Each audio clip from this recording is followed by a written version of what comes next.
Boys and girls, ladies and gentleman, तो यार आज हम बात करेंगे पैसों के बारे में। हाँ सही सुना तुमने, पैसों के बारे में। कान खड़े हो गए ना, बस अब सुन लो पैसों के बारे में। अकॉर्डिंग टू 2019 सर्वे, इंडिया में 76% लोगों को फाइनेंशियल लिटरेसी के बारे में कुछ पता ही नहीं है। अब ऐसा क्यों है और हम अपनी नॉलेज को कैसे बढ़ा सकते हैं उसके बारे में बात करते हैं। नॉलेज क्यों लेनी चाहिए?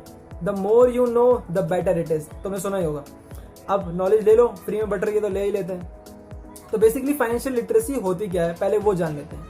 फाइनेंशियल लिटरेसी मतलब सिंपल बात में किया जाए, अपने खर्चों को जानना और कहाँ तुम कितना पैसा खर्चा करते हो वो तुम्हें पता रहना। अब तुम इसको सुधार कैसे सकते हो उसके बारे में बात कर लेते हैं। सिंपली मैंने 5 पॉइंट में बांटे हैं। अब ये पूरे तो नहीं है, पूरा कवर नहीं करता है, मगर मेरा ये मानना है कि अगर मैं तुम्हें कोई चीज़ थाली में परोस के दे दूंगा तो तुम उसके आगे कुछ नहीं करोगे। तो मैं बेसिक नॉलेज दे रहा हूँ, उसके बाद तुम खुद रिसर्च करो, उसके बारे में समझो और जानो। सबसे पहला रूल है बजटिंग। बजटिंग मतलब तुम्हारा जो पैसा आया, भाई आ जाता है ना 1 तारीख को 7 तारीख तक पैसा जो आ जाता है तुम कमा लेते हो। अब उसके बाद तुम जो खर्चा करना शुरू कर दो। तुमने बैचलर्स को देखा होगा, आया पैसा मौज मस्ती शुरू और लास्ट में पैसा खत्म। कहाँ गया पैसा कुछ पता नहीं, कोई सेविंग नहीं, कुछ नहीं। अब इसी में आता है रोल बजटिंग का। बजटिंग में क्या होता है, सिंपल रूल है एक जो बहुत ज्यादा फेमस रूल है, 50-30-20। 50% तुम्हारा जो है एक्सपेंडिचर मतलब जहाँ तुम रह रहे हो वहाँ का रेंट देना पड़ेगा, तुम्हें मेड अगर है तो मेड की सैलरी देनी पड़ेगी, ये सब आ जाएगा तुम्हारा एक्सपेंडिचर में। 30% हो गया तुम्हारा मौज मस्ती, मारो गेड़िया जो करना है करो भाई, 30% तुम्हारे हैं। और लास्ट में आता है 20% सेविंग। सेविंग के आगे बात करेंगे, तो अभी समझ लो बस इतना कि 20% सेविंग है। अगला पॉइंट आता है सेटिंग फाइनेंशियल गोल। मतलब क्या होता है फाइनेंशियल गोल का, अब समझते हैं। देखो सेटिंग फाइनेंशियल गोल का मतलब, तुमने बहुत सारे लोगों को सुना होगा कि मेरे को 40 में रिटायर्ड होना है। ठीक है भाई, हो जाए 40 में रिटायर। कैसे होगा रिटायर्ड? पैसे चाहिए उसके लिए, इतने पैसे की आगे की जिंदगी मौज मार के जी सके, या फिर कोई सोर्स ऑफ इनकम जिससे तेरा काम चल सके। इसी को कहते हैं financial goals.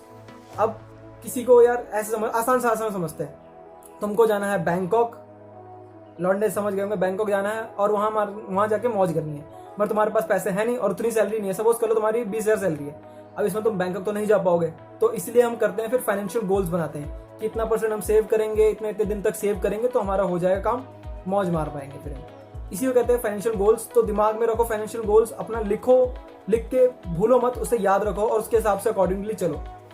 The third point is the important, सबसे इंपॉर्टेंट है कह सकता हूं मैं, सेविंग्स। अभी हमने बोला था ना बात करेंगे, अब उसके आगे बात सेविंग्स। सेविंग्स में होता क्या एक्चुअली? सेविंग ऐसी चीज है जो तुम्हें हमेशा हर जगह बचा लेगी।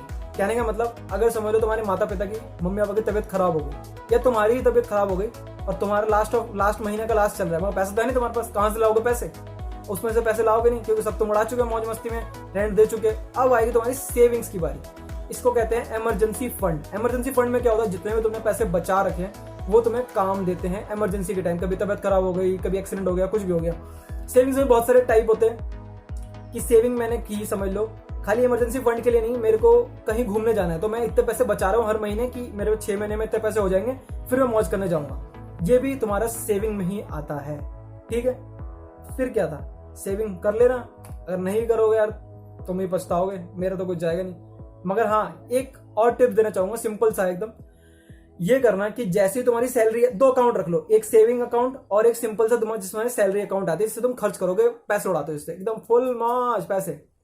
तो तुम्हें क्या करना है, जैसे ही तुम्हारा सैलरी आई उसमें से 20% उठाए और उसको तुमने अपने सेविंग अकाउंट में डाल दिया, जिससे तुम्हें जो बाकी पैसे बचे हुए ना उसी में खर्चे करने हैं। कुछ भी हो जाए उसी में पैसे खर्चे करने हैं और उसे भूल जाना है 20% को। वरना क्या होगा, हम लोग क्या करते हैं, पहले आए पैसे खर्च कर लिए, फुल मौज में खर्च कर लिए, जितने पैसे बच गए चलो अब इसकी सेविंग कर लेते हैं, वो 100 रुपए हो, 10 रुपए हो, 1000 रुपए हो, जितने हो।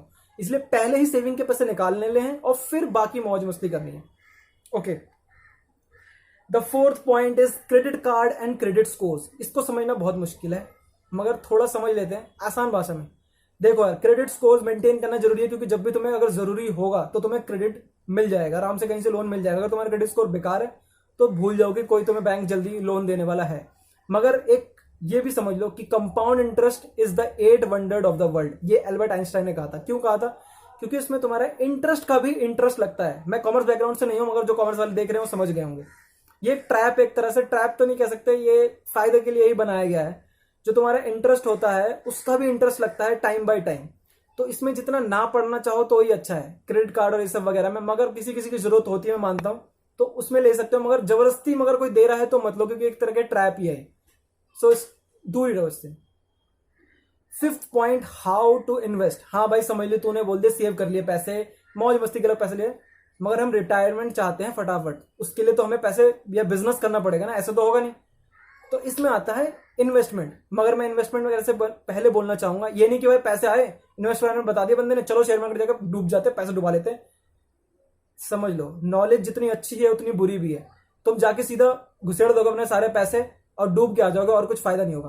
प्रॉपर पहले नॉलेज लो, धीरे धीरे अपना इन्वेस्टमेंट करो, और don't put your eggs in one basket. इसका मतलब क्या है, कभी भी एक जगह पैसे मत लगाओ। कुछ पैसे लगा दिए तुमने शेयर मार्केट में सीखने के लिए, समझ लो कि अगर ऐसा समझ लो कि मेरे पास सब कुछ करने के बाद मेरे पास 1000 रुपए बचे हैं, मैं उसको शेयर मार्केट डाल दूंगा, वो अगर डूब भी जाए मेरे को कोई फर्क नहीं पड़ता, मगर अगर अच्छा हो गया तो फायदा मिल जाएगा।